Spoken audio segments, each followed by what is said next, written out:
नमस्कार जय श्री जगन्नाथ मु आपण मानकर लाड आज आपण मानकु एक सुंदर स्टोरी कहबी।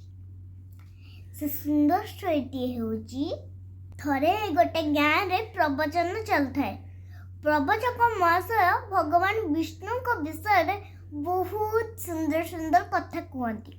पाखापाखि गाँव प्राय बहुत लोक आसती प्रवचन शुणा। ठीक सही परी जड़े वृद्ध व्यक्ति नातिणी को सांगरे धरी प्रवचन शुणा आसती। आसला बेले बाटर गोटे नई पड़े। छोट नईटे पानी किंतु प्राय अल्प थाए। आज जिते से आसी नईरे पानी अल्प थिला किंतु जिते बेले प्रवचन शुणी फेरिले नई को देखला बेलू नईर पानी टिके बढ़ी जाइछि किंतु पानीर स्रोत प्रखर अछि। पानीर स्रोत एपरी अछि जे जमती के बसई नहीं जीव। अजा नातुणी को कहिले अरे माँ आमे नई को केमिति पार होबा। नातुणी जनक हरि हरि उच्चारण करी नदीटे पार हो गले। नदीर सेपट थाई देखिला बेलू तांको अजा केमती सेठी ठिया होइछथि। अरे माँ तू पळेलु जे मोते नेलुनी। नातुणी जनक कहिले तमे हरि हरि कह कि पळे आस। अजा कहउचंदी हरि हरि कहले कौन हरि हमको पार कर देवे। नातुणी जनक कहिले तुमरी सामना रे मु हरि हरि कह कि पार हेली मोर किछि भी हला नहीं।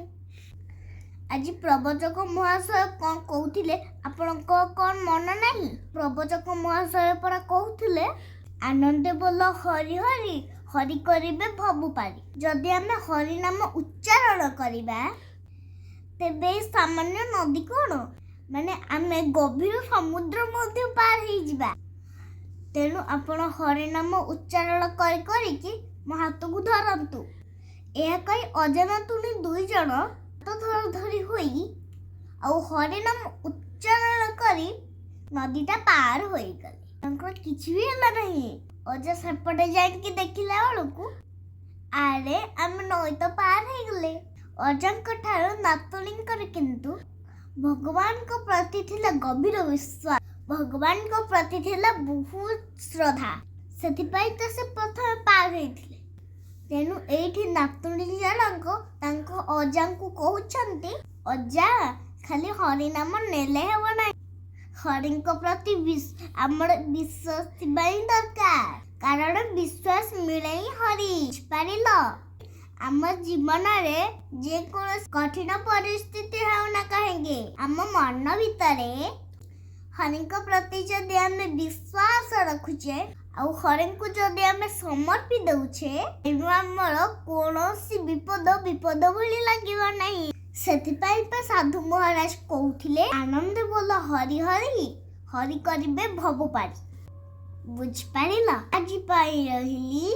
नमस्कार जय श्री जगन्नाथ।